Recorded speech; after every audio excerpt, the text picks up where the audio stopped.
कि फंक्शन और फंक्शन कितने प्रकार का होता है, तो क्या तुम बताओगे?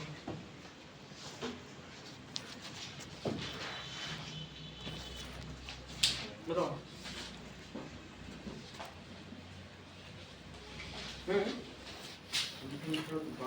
बताओ भी तुम्हारा इंटू चल रहा है कैसे? 12 हो गया 8 हो गया। सर फंक्शन के अंदर हम डिफाइन करते हैं जो मैं टास्क परफॉर्म करूंगा। ऐसे नहीं होता ना, इंटरव्यू का एक स्किल होता है अपना, उसका लेवल होता है। आप बोलोगे मैं बीटेक करके गया हूँ, आप बोलोगे हिंदी में ना, तो समझ में आ जाएगा वहाँ पर, वो समझ जाएगा कि आप ABCD पढ़ के आए हो।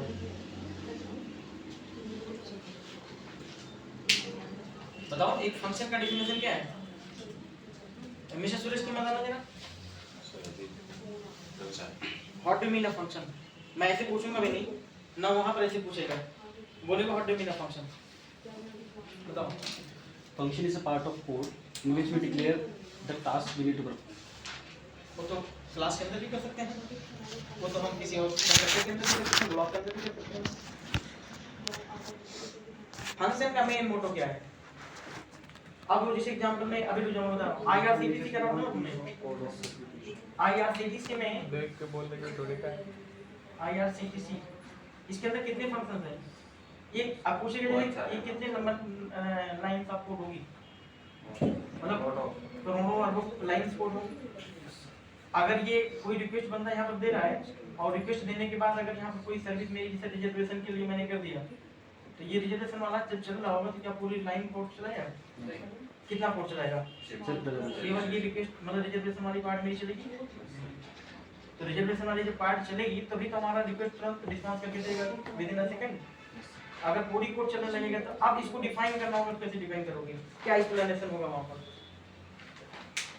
बताओ।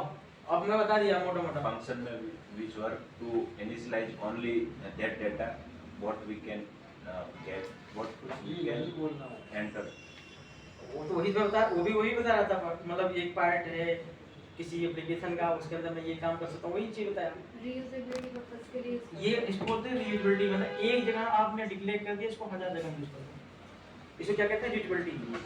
तभी तो तुम्हारा एक परफॉर्मेंस इंप्रूव हो रहा है। अगर रीयूजेबिलिटी नहीं होता तो परफॉर्मेंस इंप्रूव करता। इस पोर्शन को करने के लिए मैं क्या यूज करता हूं? रीयूजेबिलिटी, ठीक है ना। तो एक रीयूजेबिलिटी मतलब क्या होता है? कोडिंग को दोबारा यूज करना, जितनी टाइम्स तुम चाहो उतने टाइम्स, क्लियर। तो हम बोलते हैं कि रीयूजेबिलिटी पर्पस, पहला काम है रीयूजेबिलिटी, मतलब एक कोड को बार-बार यूज करना, रीयूजेबिलिटी।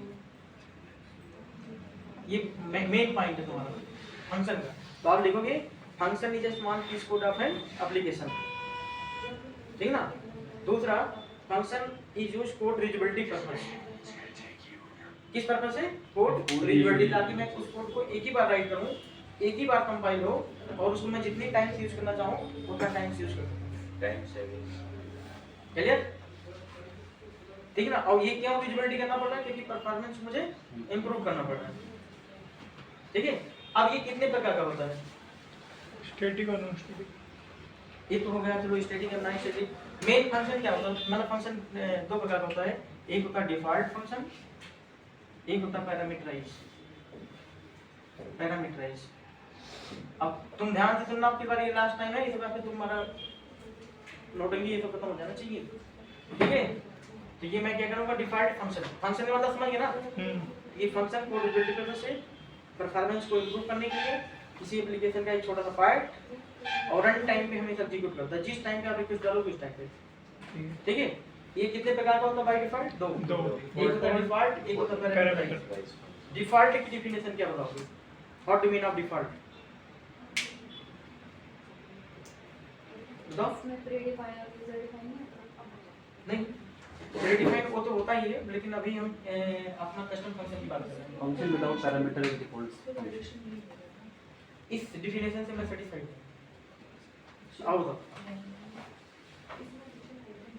डिफॉल्ट फंक्शन कैसे आइडेंटिफाई करोगे? डिफॉल्ट मुझे कहां यूज करना चाहिए, कहां नहीं यूज करना चाहिए, कहां मुझे पैरामीटराइज कहां यूज करना चाहिए, कहां नहीं यूज करना चाहिए। क्या मैं डिफॉल्ट फंक्शन वेब एप्लीकेशन में यूज कर सकता हूं?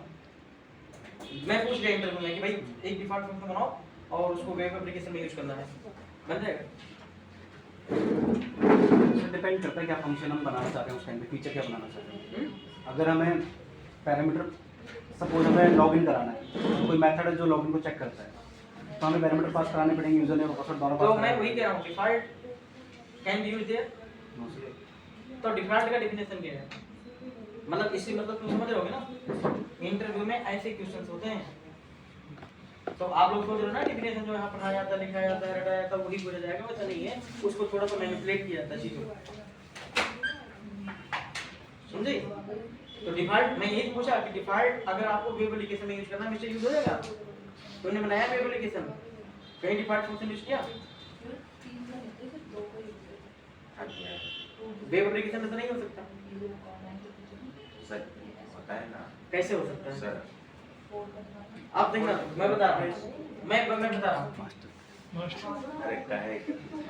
देखो एक फंक्शन है डिफॉल्ट,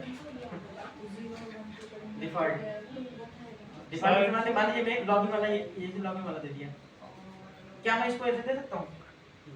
नहीं, वैल्यू तो डालनी पड़ेगी, तो पैरामीटराइज हुआ डिफॉल्ट, तो पैरामीटर तो अपने आप पोजीशन पे आ गए, अपनी पोजीशन पे अपनी पोजीशन पे जाओ, ठीक है? तो अब यहाँ मैं क्या करूँगा, अगर मैं डिफॉल्ट करूँगा तो डिफॉल्ट लिख लो पहले, default function always read value inside the body. तो मैं इसको फ्रंट साइड या मतलब यूआई साइड पे यूज नहीं कर सकता। Default function always मतलब read the value inside the body, inside the body, always execute inside the body, ठीक है? क्लियर? दूसरी चीज ये यही का वैल्यू हो सकता है। इसके अलावा ये कहता है कि मैं आउटसाइड से वैल्यू नहीं ला सकता, मेरी कैपेबिलिटी ये नहीं। इस प्रॉब्लम को कम करने के लिए क्या बनाया गया? पैरामीटर। तो अगर यहाँ पर जो लॉगिन का या यूजर नेम का आप फील्ड लेते हो और यहाँ पासवर्ड का फील्ड लेते हो, फोन नंबर का लेते हो, फिर ये डेटा हम किसी फंक्शन के अंदर भी निकाल सकते हैं। निकालते हैं कि नहीं निकालते हैं? जैसे हम मेन मेथड के अंदर निकालते हैं, यस सर। तो मेन मेथड मेरा एक पैरामीटराइज है या नॉन पैरामीटराइज है? पैरामीटर। एक एरे आर्गुमेंट टाइप हो तो उसको मैं बोलता हूँ पैरामीटराइज फंक्शन।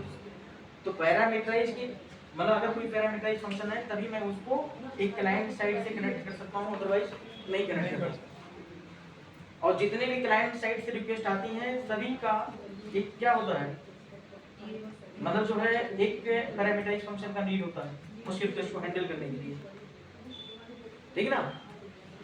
तो ये दो चीज समझ में आ गई, डिफॉल्ट एंड पैरामीटराइज। पहली बात तो ये समझ में आ गया, लिख लो parameterise function must be read value outside of the function, outside of the function must be read the value outside of the function,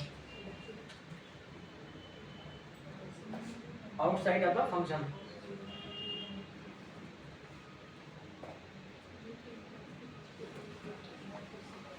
ठीक है?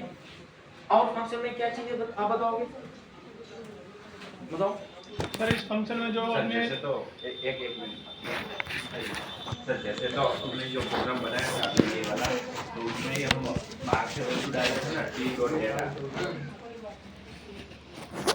अरे मैं क्या बोल रहा हूँ कुछ ये क्लास का डेटा फंक्शन है, ये डिफॉल्ट, बस ये डिफॉल्ट को कहाँ से कॉल किया?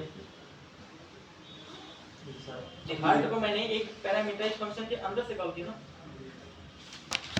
कहाँ से कॉल किया? दूसरा क्लास बी में से। बिल्कुल बिल्कुल, मैं किसी के अंदर से कॉल कर दिया ना मैंने।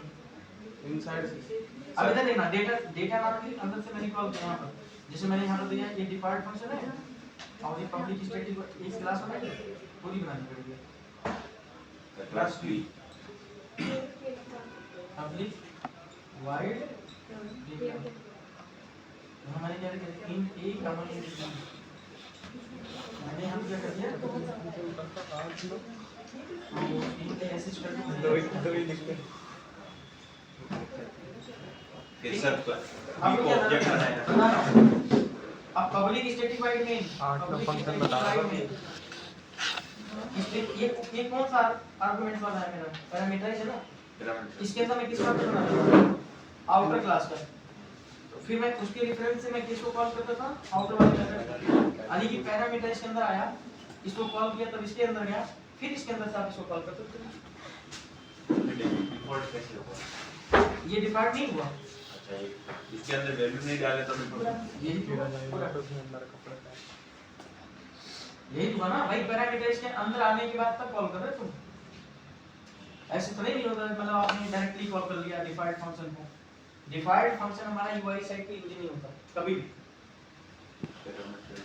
हाँ, तो अभी दो फंक्शंस हमारे होते हैं, एक होता है डिफॉल्ट, एक होता है पैरामीटर। पैरामीटर इसके अंदर आर्गुमेंट मस्ट बी पास, बिना आर्गुमेंट के होनी चाहिए। हाँ ठीक है ना। तो इसके अंदर डिफॉल्ट के अंदर किसी आर्गुमेंट की जरूरत नहीं है, और पैरामीटर इधर है। हाँ पैरामीटर। और ये इसको कॉलिंग टाइम पे वैल्यू रीड करके लेके आना। तो वैल्यू रीड करने के लिए तुम्हारे पास बहुत सारे, एक कंसोल हो सकता है, एक सर्वर हो सकता है, सर्वर के अंदर रिक्वेस्ट एंड रिस्पांस होता है, मतलब वहां से वैल्यू आप रीड करके इसमें डाल सकते हो। इसके अंदर वो ऑप्शन नहीं है, मतलब ये किसी रिक्वेस्ट और कंसोल को ये हैंडल नहीं कर सकता, समझे। इसका एग्जांपल बनाना पड़ेगा या फिर ऐसे समझ जाओगे? बनाना पड़ेगा। ठीक, मैं एक एग्जांपल ले रहा हूं। यदि एक इसका एग्जाम्पल, एक जो था ना जो डॉट डॉट ए करते थे आप, वो वेयर आर्गुमेंट था, वो तो वो लिखते थे ना। वेयर आर्गुमेंट था वो, उसको मतलब मैं देखो एक मैंने क्लास बना ली, मैंने यहाँ पर लिया वाइड डेटा,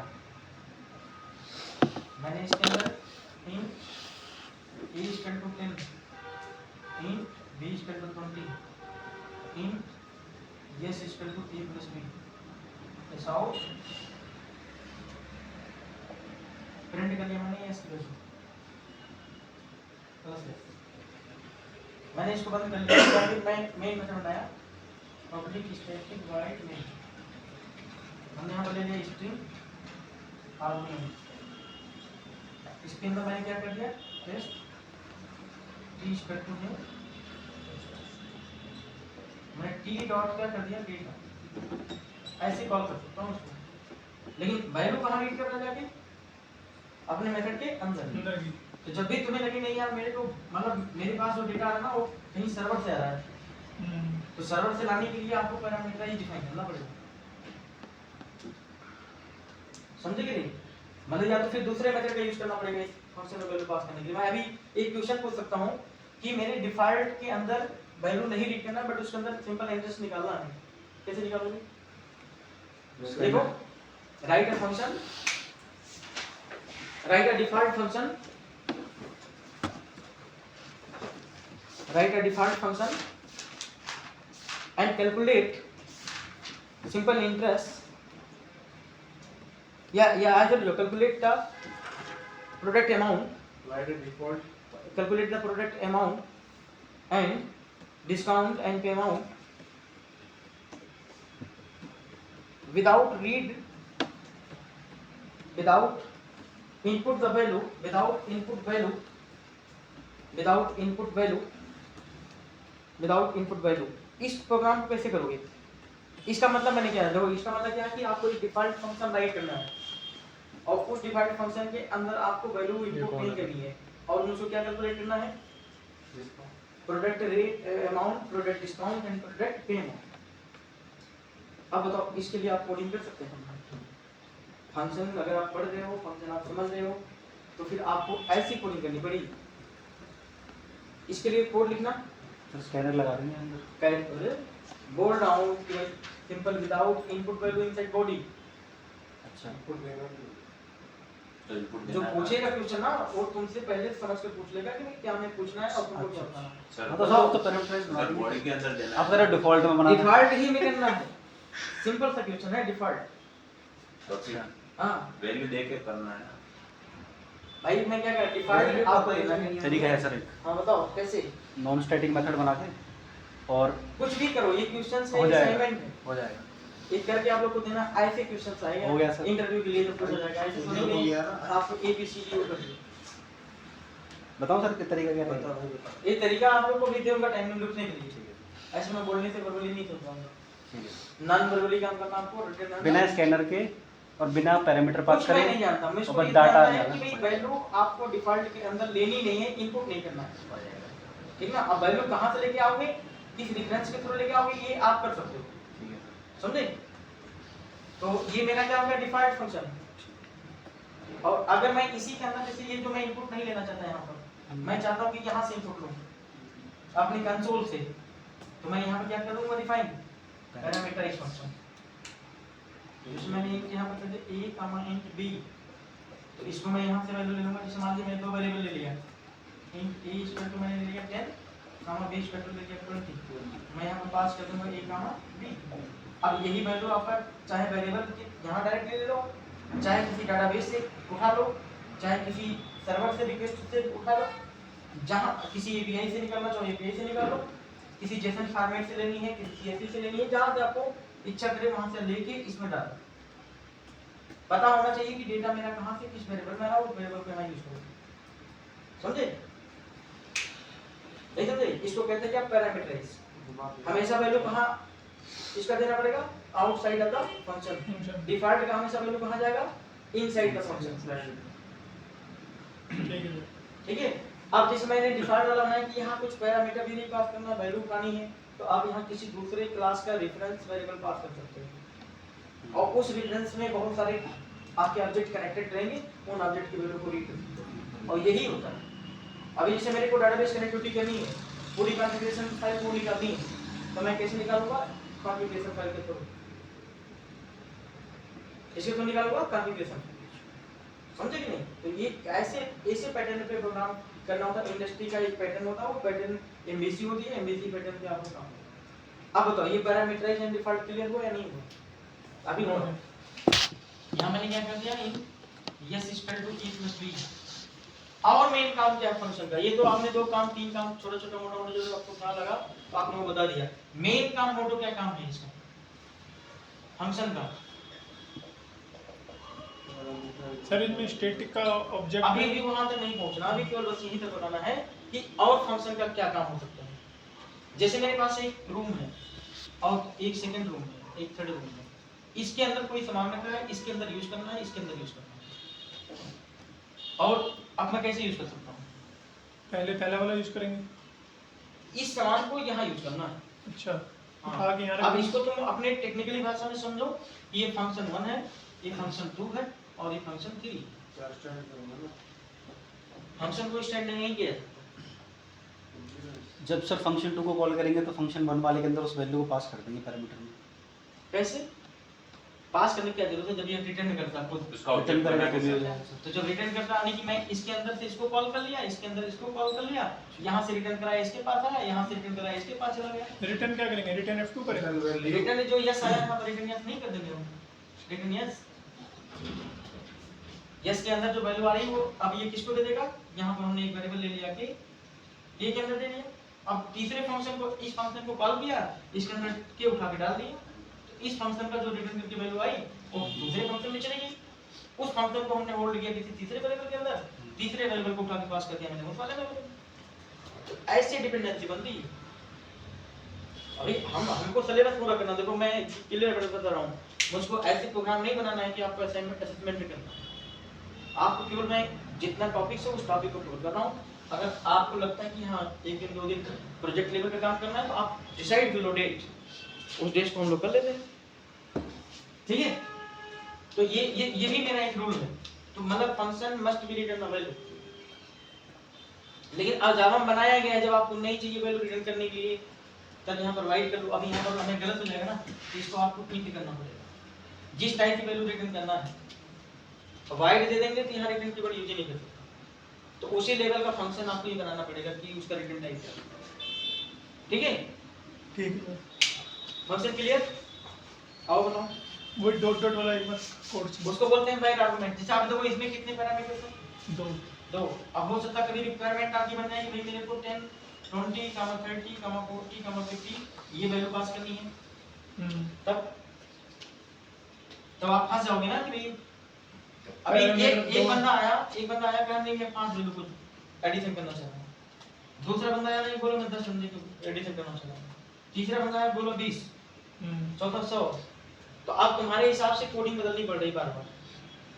तो जावा वालों ने सोचा यार ऐसा तो काम करेंगे तो बार-बार उसको कोडिंग में जाके चेंजिंग करके कंपाइल करके फिर एग्जीक्यूट करना पड़ेगा। ऐसा काम ना करना पड़े, फिर आप क्या करो, इस वेरिएबल को, इस पैरामीटर फंक्शन को आपको आर्गुमेंट की टाइप डिफाइन करना पड़ेगा। मतलब ऐसा काम करो कि कोई कितनी भी वैल्यू अब यहाँ पर कितनी भी वैल्यू ले लो आप, ये लेके चला जाएगा ये कैसे।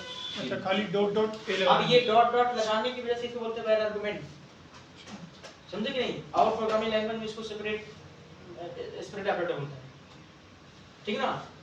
तो अभी यहाँ पर ये डॉट डॉट के अंदर ये डायनेमिक पहले आ गई। अब इस डायनेमिक ऑपरेटर को यूज करने के लिए आपको फॉर ईच लूप यूज करना आना चाहिए, क्योंकि ये लिस्ट होगा ना इसके अंदर, तो लिस्ट को इटरेट करने के लिए मैंने कई तरीका बताया। और loop for each loop simple सा तरीका है, आप उसको यूज करें, समझे। नेक्स्ट लाइन लिखना। और क्या है, कोई डाउट तुम्हारा? और लिखा जरा आप बताओ। प्रॉपर्टी कलेक्शन वाली प्रॉपर्टी कलेक्शन वाली, उसमें कुछ तो नहीं लिखना था। वेर आर्गुमेंट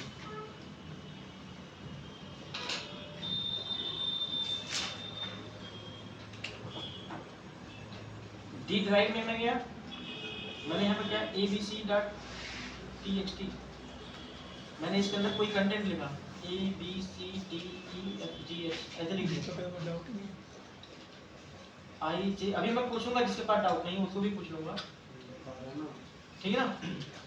ये मेरे पास कंटेंट है, और इस कंटेंट को एक्चुअली मतलब कंटेंट इस तरह से नहीं लिखा जाता, इसका नीड प्रॉपर्टीज का नीड क्यों पड़ा भाई। तुम्हारा नाम क्या है? दिनेश। मैंने कहा दिनेश यार तुम्हारा मेरे को एक तुम्हारी प्रॉपर्टी मेरे को चाहिए। प्रॉपर्टी मतलब ये है कि तुम्हारा नेम, तुम्हारा ईमेल, तुम्हारा फोन नंबर, तुम्हारा पूरी एड्रेस, ताकि मैं ये कंपनी के किसी दूसरे मतलब जैसे बैंक वाले क्या चाहते हैं, बैंक वाले आपका नाम का एक क्या होता है, एक आधार कार्ड होता है, उस आधार कार्ड पे पूरा डिटेल रहता है। Yes sir. उसी आधार कार्ड से पूरा डिटेल निकाल लेते हैं। अब यही डेटा आपको जहाँ तो बेचते हैं, अभी आप देखोगे क्रेडिट कार्ड के लिए अप्लाई आता है, बिना आपसे पूछेगा आपके पास कॉल आ जाता है। क्यों? क्योंकि वो डेटा परचेज कर लेते हैं आप।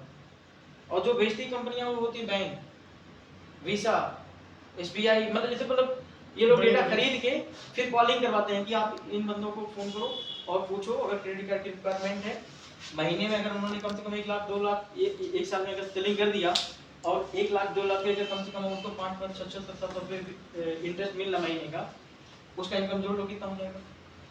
कंपनी इस पर्सपेक्टिव से देखा जाता है, प्रोजेक्ट को भी इस पर्सपेक्टिव से देखा जाता है कि ओवरऑल मॉडल में रिजल्ट क्या है, फिर हमारे पास कितने एम्प्लॉई हैं, हमारा आर्किटेक्चर क्या है, उसका इन्वेस्टमेंट क्या है, उसमें हम कहाँ पर पैसे को खर्च कर सकते हैं, समझे कि नहीं। और फिर यही पैसा कलेक्ट करके वो जो इंटरेस्ट का आता है उसको कहीं दूसरे शेयर में लगाती है, वहाँ से शेयर से पैसा आता है, फिर ये अपनी कंपनी ऐसे ग्रो करती हुई जाती है, ठीक है। तो लोग समझते हो कि बस केवल डेटा लिख दिया हो गया, नहीं, इसका यूज होता है ना। फिर यहाँ पर लिखा हमने डेटा, यहाँ लिखा डेटा, यहाँ लिखा डेटा, यहाँ लिखा डेटा। अब इस डेटा को मैं भाई, ये तो तुम्हारा कौन सी फाइल है, एक टेक्स्ट फाइल है ना ये, तो मैं चाहता हूँ कि जावा में ये एज इट वेरिएबल आ जाए, एज इट यही वेरिएबल यूज हो जाए जावा में।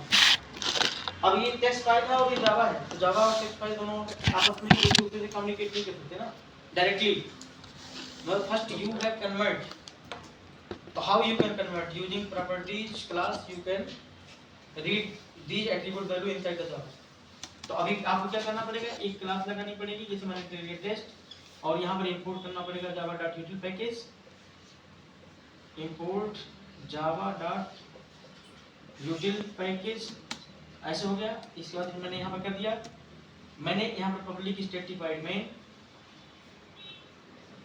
स्ट्रिंग आर्गुमेंट, ठीक ना। अब सबसे पहले क्या करना पड़ेगा, ये कौन सी फाइल है, टेक्स्ट, इसको रीड करने के लिए आपके पास क्या होना चाहिए, फाइल रीडर या फाइल।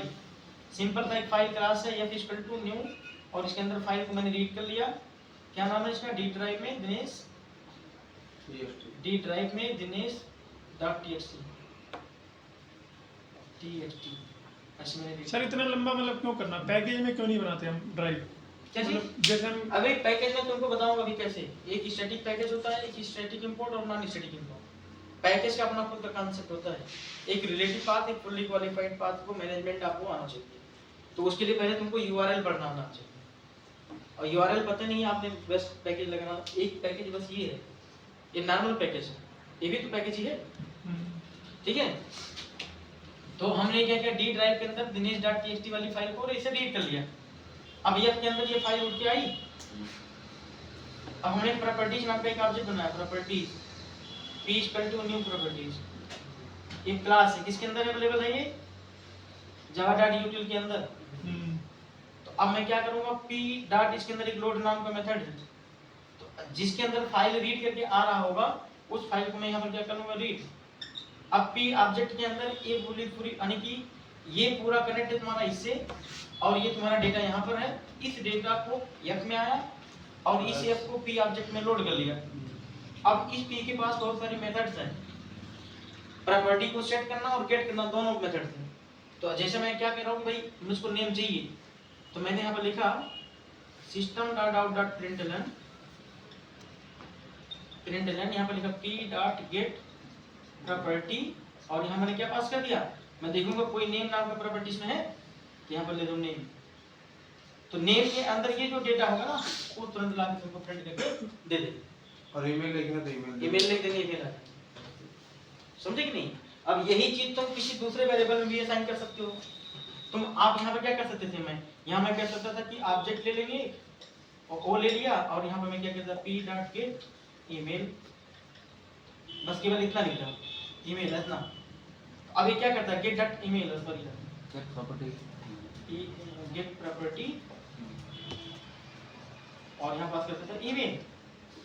अब ये ईमेल का पूरा जो तुम्हारा कंटेंट, ये वाला कंटेंट तो किसमें जाता है, ओ में। अब ओ में जहां तुम अपने पूरे कलेक्शन में यूज करना चाहो यूज करो ना, ओ को यूज करेंगे तुरंत क्या मिल जाएगा, ईमेल। और कोई डाउट, ओवरलोडिंग राइटिंग, ये कांसेप्ट क्लियर हुआ या नहीं हुआ? Okay sir. अब बताओ तुम्हारा ओवरलोडिंग,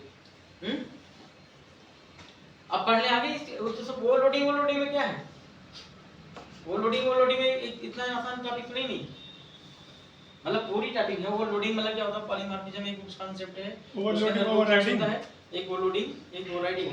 ओवरलोडिंग किस टाइम पे होता है, जब एक क्लास को दूसरी क्लास में बात करना, ओवरलोडिंग करते हैं। तुम्हारे हिसाब से नहीं चलता ना जावा, रन टाइम पे होता है ओवरलोडिंग। Run time. यही जब बताओगे ना कल तो समझा देगा तुम्हारा क्या रन टाइम होता है, क्या कंपाइलेशन टाइम होता है। Overloading always executed compilation time. Overloading मतलब प्रोग्रामर हैज बीन डिसाइडेड कि मतलब वो किस टाइम पे समझ जाएगा कि मेरे को कौन सा आउटपुट मिलने वाला है, कौन सा आउटपुट मिलने वाला नहीं, ठीक ना। ओवरराइडिंग में you can not decide it, you what output you will get, but inside overloading concept you can protect the value, कि भाई इसीलिए मैं उसको बोलता हूँ कंपाइलेशन टाइम। तुम्हारा जेवीएम कंपाइलेशन करते समय यानी कि डॉट क्लास फाइल जनरेट करते समय वो डिसाइड कर लेता है कि भाई मेरे को कौन सा मेथड चलाना है, ठीक है। दो प्रकार का कॉन्सेप्ट होता है, इनके अंदर बहुत सारे फीचर हैं, वो फीचर तुमको यूज करने हैं, समझे कि नहीं। यही और कुछ पूछना बताओ, नहीं तो चले मैं एसक्यूएल पे चलूं सीधे डायरेक्ट। एक बार चलिए वो देख लेना। हाँ चलो जरा स्क्वायर पे चलो। ऐसे होगा कि वो क्वेश्चन